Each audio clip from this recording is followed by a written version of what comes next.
오늘도 온라인과 오프라인 가운데 예배하시는 여러분들에게 하나님의 지극히 크신 은혜와 사랑이 임재하시길 원하고, 오늘 이 말씀이 또 여러분들에게는 도전이 되고 결단이 되고 그리고 회개의 역사가 일어나는 아름다운 시간이 될 수 있기를 간절히 축원합니다.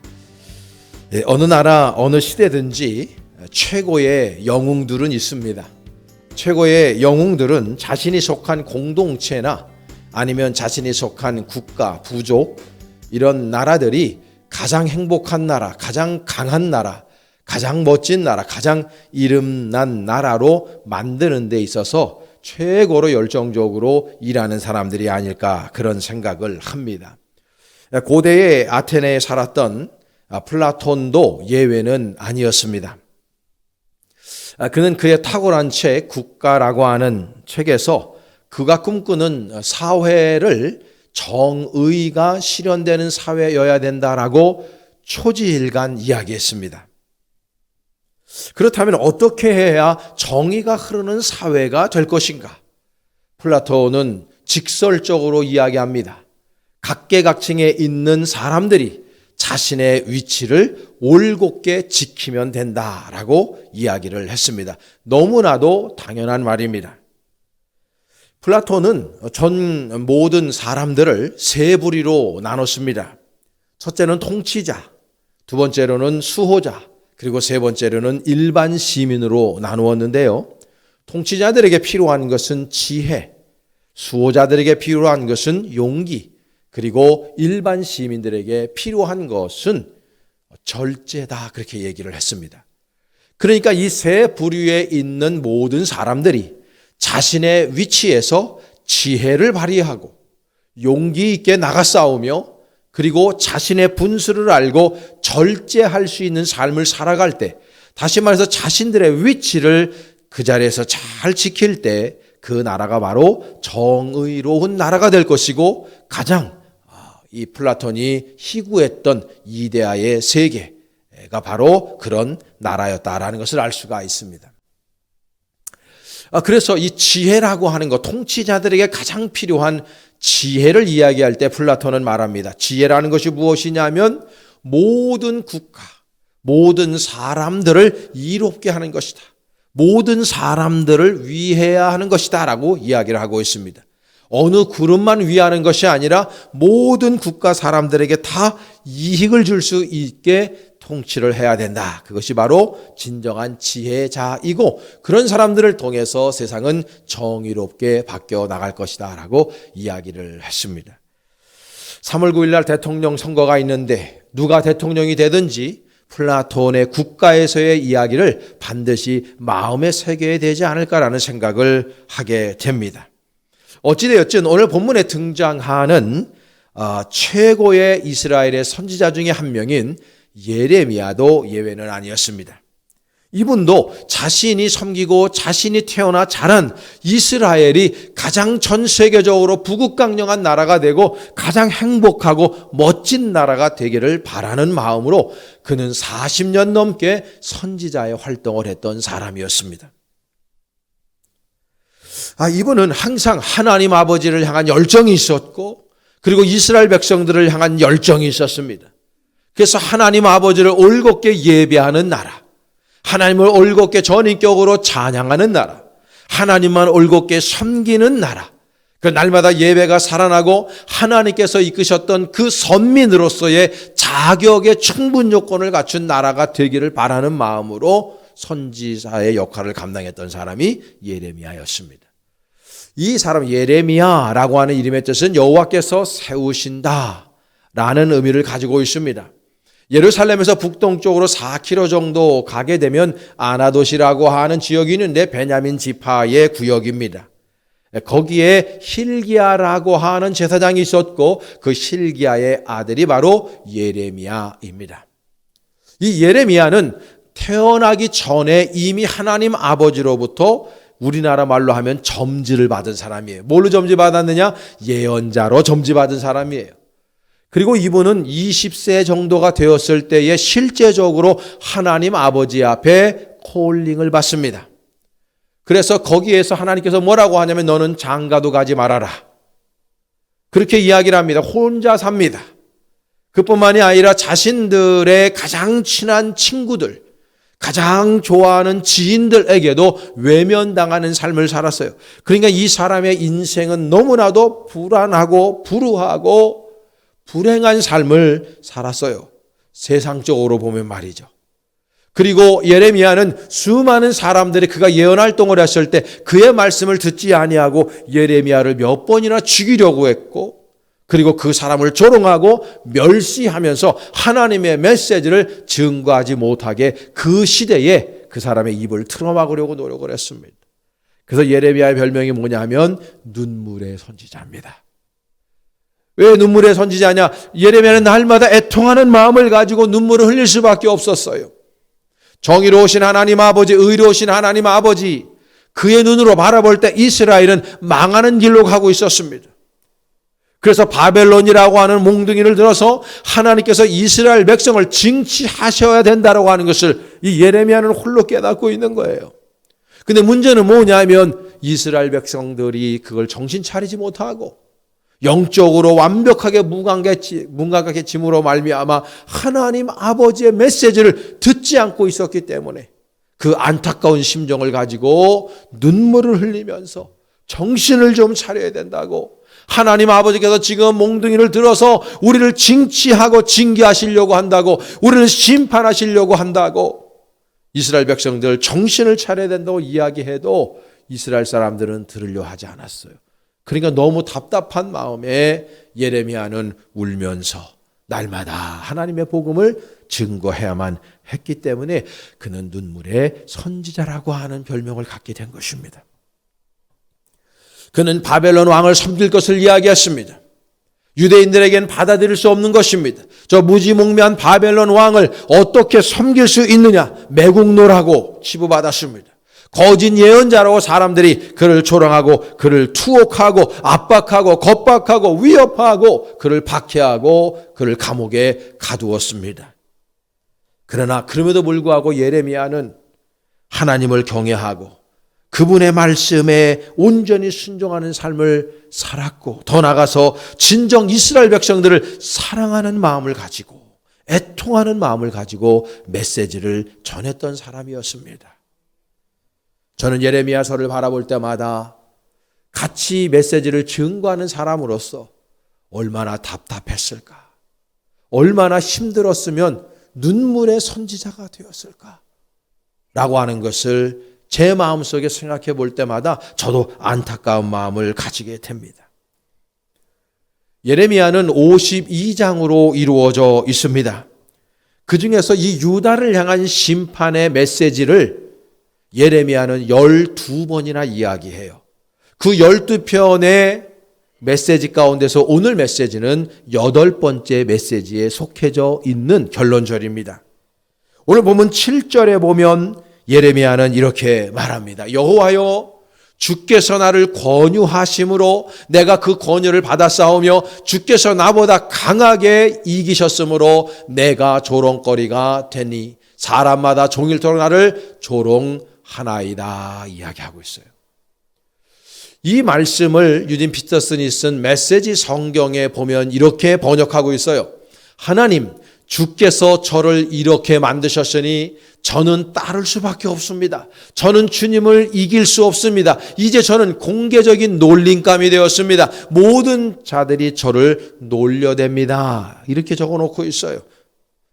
여러분, 오늘 본문 말씀에 이 예레미야가 선언하고 고백하는 말씀, 영어 성경에 보면 이 말씀이 이렇게 되어져 있습니다. Oh Lord, you deceived me and I was deceived. 그대로 직역을 하면 뭐냐면 나는 지금 하나님 아버지 앞에 속았습니다. 하나님 아버지께서 나를 속이셨으므로 나는 하나님께 속았습니다. 이렇게 말하는 겁니다. 여러분이 이 속았다라고 하는 이 표현, 오늘 본문에 우리 개역성경에 보면 권유하셨다라고 표현하지만 사실 이게 좋은 말이 아닙니다. 히브리 원전에도 보면 파타라고 되어져 있습니다. 이 파타라고 하는 것은 속였다라는 뜻입니다. 그러니까 지금 예레미야는 하나님 아버지 앞에 속았다고 얘기하는 거예요. 하나님께서 나를 속이셨다고 말하고 있는 거예요. 예레미야가 어떻게 하나님 아버지 앞에 속이셨다고, 나를 하나님이 속였다고 표현해야만 했습니까, 여러분? 그 이유가 있는 거예요. 왜 그러냐면요, 하나님께서 자신한테 말씀을 주었어요. 야, 히브리 백성, 이스라엘 백성, 유대 백성에 가서 나의 말씀을 증언해라, 선포해라, 그랬단 말이에요. 그래서 이는 예레미야는 하나님의 명령을 부여잡고 모든 청중들을 향해서 가하거나 감함이 없이 하나님의 메시지를 전했어요. 그러면 예레미야 생각 속에는 이 무지몽매한 백성들이라 할지라도, 오염되고 타락된 영적인 생활을 하고 있는 이스라엘 백성들이라 할지라도 하나님의 메시지를 대언하면, 왜냐하면 하나님이 대언하라고 했으니까, 하나님이 가서 말씀을 전하라고 했으니까 하나님의 말씀을 전하면 이스라엘 백성들이 회개할 줄 안 거예요. 다시금 하나님 아버지 앞으로 돌아올 줄 안 거예요. 그런데요, 반응이 뭡니까? 이스라엘 백성들은 오히려 예레미야를 조롱하고 멸시하고 예레미야를 죽이려고 하는 거예요. 그러니까 이스라엘 백성들의 그 반응 속에서 예레미야는요, 어마어마하게 당황하는 거예요. 아니, 하나님 아버지께서 증거하시라고 하는 대로 나는 말씀을 증거하실 뿐인데, 그러면 이스라엘 백성들이 회개하고 주님 앞에 다시 나와서 선민 이스라엘 백성으로서의 위치를 다시 회복하고 진정한 정의로운 사회, 예배 공동체를 만들어갈 수 있을 줄 알았는데 이스라엘 백성들의 반응이 정반대로 돌아가고 있는 거예요. 올곧게 하나님의 말씀을 증거하는 예레미야를 죽이려고 합니다. 그를 조롱합니다. 멸시합니다. 돌이키려고 하질 않아요. 여러분, 오늘 본문 3절을 우리가 읽었습니다. 3절을. 그 3절 말씀 가운데에서 나오는 명사들을 보십시오. 조롱, 파멸, 멸망, 치욕, 모욕이라고 하는 단어가 눈에 들어옵니다. 지금 이 예레미야가 바로 그걸 당했다는 것입니다. 조롱을 당했습니다. 조롱의 언어, 비꼬는 언어, 위협과 술수의 언어, 치욕과 모욕의 언어를 받고 있는 거예요. 하나님의 말씀을 올곧게 증거했는데도 말이죠. 그 시대의 청중들이 믿지 않는 사람들이 아니었습니다. 이스라엘 백성들이 아닌 사람이 아니었습니다. 타국에 있는 사람들이 아니었습니다. 하나님을 믿는 이스라엘 백성들에게 하나님의 말씀을 전했어요. 그런데도 불구하고 선민인 이스라엘 백성들의 예레미야를 향한 반응이 모욕하는 거예요. 치욕을 주는 거예요. 비웃는 거예요. 비꼬는 거예요. 오히려 위협하는 거예요. 그러니까 예레미야는 당황할 수밖에 없는 것입니다. 사랑하는 여러분, 이 시대는 어떻습니까? 코로나라고 하는 명목으로 2년 넘게 예배를 권력이 장악하려 합니다. 교회에서 예배 드리지 못하게 하는 것이죠. 하나님께 드려지는 예배를 통제하고, 그리고 모이지 말라고 합니다. 찬송가도 부르지 말라고 합니다. 통성기도도 하지 말라고 합니다. 성경 공부 모임도 최소한 4명 이상은 하지 말라고 합니다. 교회 카페 모임을 금합니다. 교회 식당에서 식사를 절대 하지 말라고 합니다. 저는 지난 주중에 선배 목사님이 모 호텔로 저를 불러서 점심을 대접해 주셨습니다.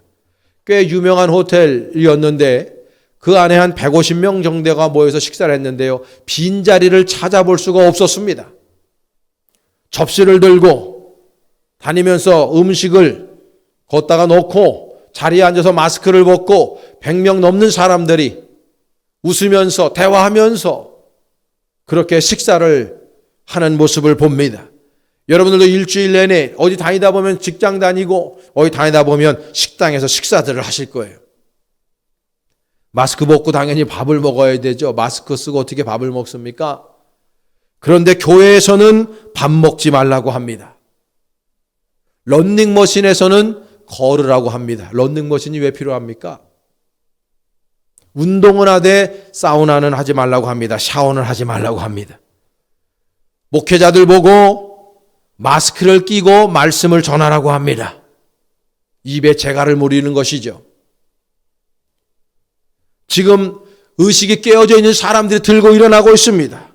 이 비상식적이고 이 권위주의적이고 그리고 신앙적으로 바라볼 때 반교회적이고 반신앙적이고 반하나님적인 이 부당한 정책에 대해서 항의하고 교회를 올곧은 것으로 이끌어 가려고 노력하고 말씀을 전하는 목회자들이 탄압을 받고 있습니다. 모욕을 당하고 있습니다. 조롱을 당하고 있습니다. 공권력의 위협을 당하고 있습니다. 여러분, 지금 이 시대가 예레미야 시대와 뭐가 다릅니까? 마음이 저리고 아파옵니다. 여러분, 방역지침을 잘 지킨다 하면서 떠들어대면서 교회에서 예배 드리지 말라고 하니까 예배 안 드린 교회들 지금 어떻게 돼가고 있는지 여러분 아십니까? 저는 목회자이기 때문에 그런 소식을 라이브로 다 듣고 있습니다. 요 근래 충격적인 사실은 서울 시내에 있는 1600명이나 되는 어떤 교회는 코로나 시대 2년이 지난 지금 교인 200명밖에 남아있지 않습니다. 서울 시내에 있는 1200명이나 모였던 어느 교회는 지지난주에 37명이 예배들을 드렸습니다. 목사님들이 뒷목 잡고 넘어질 판국입니다. 2년 동안에 12,000교회가 문을 닫았습니다. 망했습니다. 소상공인들만 망하는 것이 아닙니다. 160만 명의 교인들이 사라져버렸습니다. 누가 보상을 해줍니까? 어디에다가 이야기를 해야 됩니까? 교인들 안에도 방역지침을 지켜야 되니까 교회 오면 안 되죠. 식당은 왜 갑니까? 마트는 왜 갑니까? 저는 선배 목사님이 식사를 대접한다고 하길래 정말 오래간만에 지하철을 타고 갔습니다. 시청역에서 내렸습니다. 사람들이 얼마나 많은지. 그 지하철은 왜 탑니까? 앞뒤가 맞지 않는 이야기입니다.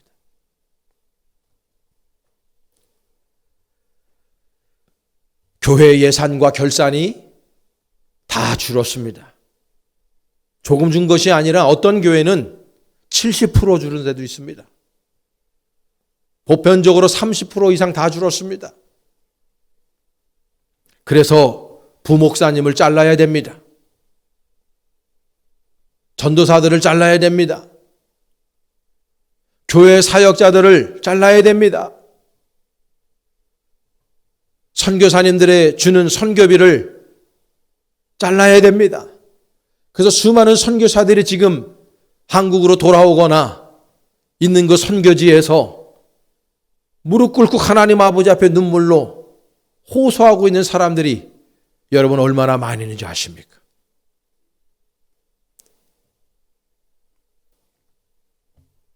지금 교회로 나와도 되는데 지금 대통령 선거하는 사람들, 대통령 여야의 중요 후보들 두 사람이 주일이면 교회를 가기 때문에 교회를 조금 풀어주었습니다.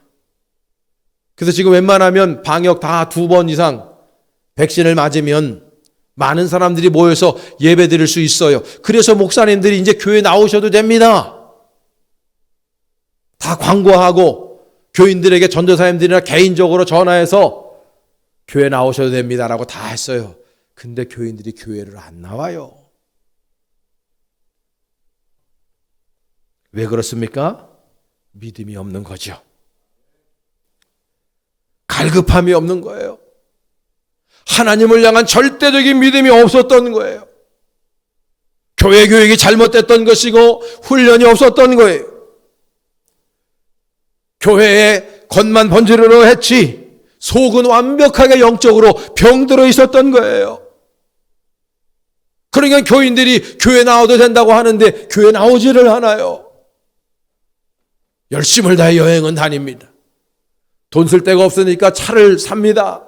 컴퓨터를 삽니다. 자신을 위해서 옷을 삽니다. 반려견을 삽니다. 집을 치장을 합니다. 할 거 다 하고 다닐 때 다 다니면서 교회만 하나요? 다른 데도 다 안 가며 교회도 안 오면 납득이 됩니다. 근데 교인들마저도 교회를 안 와요. 이제 와도 된다고 하는데 이 애통한 일이, 이 안타까운 일이 지금 대한민국 현장에서 벌어지고 있는 일입니다, 여러분. 우리 지방에도 지방의 랭킹 3위 정도 되는 교회, 한 800명 가까이 되는 교회인데요, 주일날 한 번밖에 예배를 드리지 않습니다. 그 목사님 제가 얼마 전에 장로교원수 교육 때 만났습니다. 한숨을 쉬며 교인들 예배당 오라고 그래도 안 온다고, 답답하다고.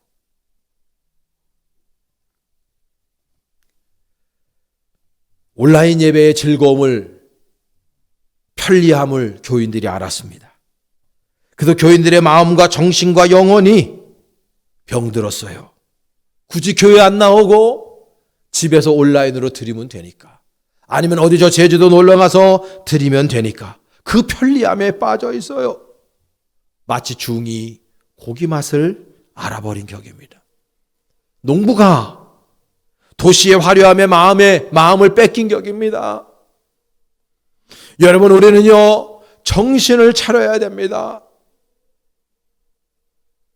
왜 아멘을 안 하십니까? 정신을 차려야 됩니다. 다시금 그 편안한 자리, 우리를 게으름으로 유혹하는 자리, 우리들의 믿음 생활을 갉아먹고 떠나게 하는 그 자리를 우리가 떠나야 되는 것입니다. 다시 복음 앞으로, 다시 예배의 자리로, 다시 교회 예배당으로 우리의 발걸음을 생명 걸고 옮겨야 될 때인 것입니다. 거기에 생명이 있기 때문입니다. 예배는 절대 타협할 수 없는 것입니다. 우리가 알고 있는, 여러분들이 이름만 대면 다 아는 우리나라의 대형 교회의 그 유명한 목사님들, 이 시대의 조롱과 멸시와 위협을 당하고 있습니까? 아닙니다. 왜 그렇습니까? 이 시대와 타협하고 있기 때문입니다. 하나님의 명령에 순종하지 아니하고 이 세상의 권력에 순종하면서 권력의 눈치를 보면서 권력의 하수인들로 살고 있기 때문입니다. 세상 사람들은 예레미야를 조롱하고 멸시했습니다. 하나님의 말씀을 올곧게 증거하는 사람을 말이죠. 그러나 하늘나라에서는 그런 사람들, 이 시대에 타협하고 권력의 하수인이 되어서 눈치나 보고 있는 그런 목회자들과 그런 교인들을 하늘에서는 비웃을 겁니다. 하늘에서 조롱할 겁니다. 오호 통제라. 그러니 우리는 정신을 올바로 차리고 신앙의 자리로 돌아와야 합니다. 코로나가 겁납니까? 하나님이 겁나십니까? 누구를 두려워해야 합니까? 저는 코로나를 양성 반응을 한 사람이에요. 하나님께서 저를 왜 그렇게 하셨을까? 제가 늘 깨달아요. 겪어보니까 아무것도 아니에요. 감기예요, 그냥. 오미크론이 46% 정도 이미 우리나라 차지해서 이제 다음 주쯤 되면 우세종이 된다는 소식을 듣고 벌써 7천 명 이상이 확진자가 되고 2월 초가 되면 2만 명 이상이 나올 것이다 얘기합니다. 그래서 어쩔 수 없이 위드 코로나 할 수밖에 없어요. 동네 병원에게 맡기겠다. 그래서 이미 재택근무하는 것도 10일에서 7일로 줄였습니다. 이미 정부 당국에서는 알고 있는 거예요. 별거 아닙니다. 옛날 독감보다도 죽는 확률이 별로 없어요. 유난 떨 것이 아닙니다. 여러분, 하나님을 두려워하시기를 간절히 축원합니다. 저는 오늘 예레미야 마음을 가지고 여러분들에게 말씀을 전하고 있습니다. 늘 그 마음이죠. 예레미야는 하나님의 복음을 증거했음에도 불구하고 그 복음이 먹히지 않아요. 모든 백성들이 그 말씀에 회개하지 않아요. 그래서 마음과 정신과 육신이 너무 지쳤어요. 그래서 예레미야는 내가 다시는 하나님의 말씀을 청중들에게 전하지 않겠다고 다짐하고 또 다짐을 해요. 나 이 집 못 타먹겠다고. 말씀하면 들어야 되는데 오히려 자신을 죽이려고 조롱하고 멸시하는데 누가 말씀을 증거하고 싶겠어요, 여러분? 그래서 예레미야는 더 이상 나는 말씀을 증거하지 않고 선지자 노릇을 못 해먹겠다고 얘기해요. 오늘 9절 말씀에 그럼에도 불구하고 예레미야가 고백하는 이 고백을 들어보세요. 내가 다시는 여호와를 선포하지 아니하며 그의 이름으로 말하지 아니하리라 하면 나의 마음에 불 붙는 것 같아서 골수에 사무치니 답답하여 견딜 수 없나이다. 여러분, 예레미야의 마음이 느껴지십니까? 내가 더 이상 여호와 하나님의 말씀을 증거하지 아니하겠다라고 마음속에 다짐을 하면 하나님 아버지의 그 말씀이 내 골수에 사무쳐가지고 히브리 원전에 보면요, 골수에 딱 붙어 있는 거예요. 그래서 답답하여 견딜 수가 없다는 거예요. 하나님의 말씀을 증거하지 않겠다고 다짐하면 할수록 더 내 마음 안에 하나님의 말씀이 나를 사로잡아서 오히려 더 하나님의 말씀을 증거하지 아니할 수가 없어 답답하다고. 예레미야 열정을 우리는 봅니다. 열정적으로 주님의 말씀을 증거했는데 이스라엘 백성들이 회개하지 않아요. 오히려 자신을 죽이려 합니다. 협박합니다. 겁박합니다. 이러한 현실 속에서 예레미야는 너무 마음이 아팠어요. 그래서 더 이상 말씀을 증거하지 않으려고 할 때 오히려 하나님의 말씀이 그를 사로잡아 열정을 가지고 그 자리에 일어나 주님의 말씀을 증거하게 만들었다는 것입니다. 지금 이 시대도 다르지 않아요. 말씀 사역의 힘듦이 거기 있어요. 저도 27년 동안 말씀을 증거해 옵니다만 목회자들이 가장 힘든 게 그거예요. 교인들이 변하지를 않아요. 여러분들 스스로를 가만히 생각해 봐요. 변했어요? 변질됐어요? 변하셨습니까? 변질되셨습니까? 하나님의 말씀을 듣는데도 변화되지를 않아요. 그게 참 힘들어요. 물론 은혜 받는 분들도 있습니다. 왜 변화되는 분들이 없겠습니까? 근데 너무 힘들어요. 하나님의 말씀을 증거하면 우리 교훈들이 쌍수를 들고 아멘 할렐루야 알았습니다 하나님. 주님 내가 주님 명령대로 우리가 살아가겠습니다 하면서 막 변화돼야 되는데 그건 목사님 말씀이고요. 그냥 저는 제 방식대로 살랍니다. 오늘 무슨 말씀 하나 구경 나오신 분 있습니까?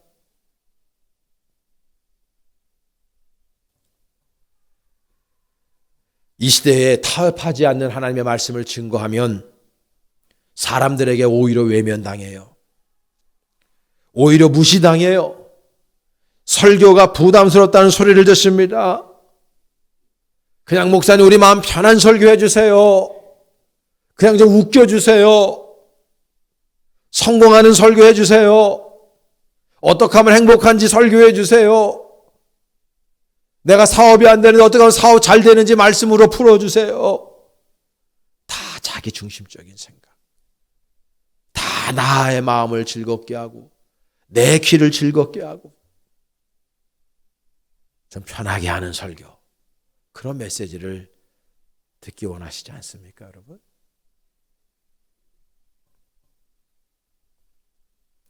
세상과 타협하고 있는 것이고 우리의 믿음이 이그러져 있는 것이고 심각한 영적인 질병에 걸려 있는 것입니다. 나의 마음을 따갑게 질타하고 나의 영혼에 폐부를 찌르고 아프게 하는 그 메시지가 진정한 여러분들을 위한 메시지임을 기억하셔야 됩니다. 몸에 좋은 약은 쓴법이죠. 예레미야는 긍정과 믿음으로 반응하지 않고 오히려 자신을 죽이고 조롱하는 백성들을 향해서 더 이상 말씀 증거하지 않으려 했어요. 그러나 하나님의 말씀이 그를 잡습니다. 그리고 그 안에 다시금 말씀에 대한 열정을 갖게 됩니다. 그리고 모든 이스라엘 백성들을 사랑하게 되는 것이죠. 그 열정을 가지고 생명을 걸고 다시금 그 자리에서 일어나 하나님의 복음을 증거하는 사명자가 되는 것입니다. 예레미야는 영적인 눈이 트여져 있었던 사람이기 때문에 모든 이스라엘 백성들이 영적인 눈이 멀어 정말 잘못된 길로 가고 있었을 때 예레미야는 혼자 보고 있는 게 두 가지가 있었어요. 하나는 이러다가 망한다. 그래서 예레미야는 실제적으로 587년 BC 587년에 남유다가 망하는 걸 봅니다. 자신이 예언한 대로. 이스라엘 백성 여러분, 하나님만을 섬겨야 되는 백성입니다. 우리는 하나님만을 예배하는 백성인데 왜 바알을 섬깁니까? 우리 다시 예배의 자리로 와서 무너진 예배단을 수축하고 기도하고 하나님의 말씀 안에 있어야 됩니다. 그렇지 않으면 바벨론의 느부갓네살 왕에게 망합니다라고 그렇게 이야기했는데 이스라엘 백성들이 듣지 않았어요. 근데 예레미야는 보고 있었어요. 그러다가 망한다라는 거예요. 그래서 애타는 심정으로 증거했던 거예요. 또 하나는 풍요 속의 빈곤을 본 거예요. 이스라엘 백성들이 잘 먹고 잘 살았습니다. 나름대로 떵떵거리고 살았습니다. 편안한 삶을 살았어요.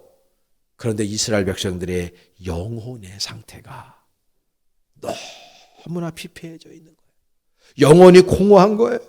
영혼이 불안한 거예요. 영혼이 아픈 거예요. 그거를 예레미야는 보는 겁니다. 영적인 병에 들어있구나.